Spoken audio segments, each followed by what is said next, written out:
তিনি ব্যারাকপুর যুবক সংঘকে দেখা যাচ্ছে তাদেরকে কথা চিনি জানি প্রত্যেক দলেরই সমর্থন রয়েছে ফুটবলের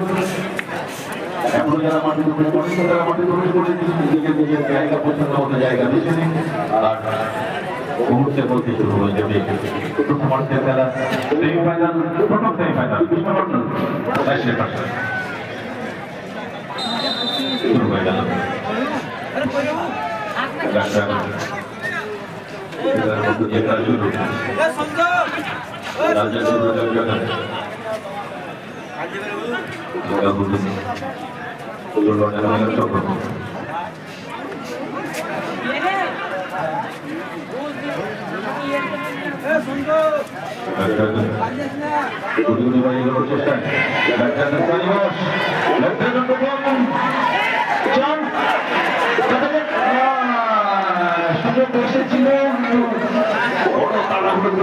সময়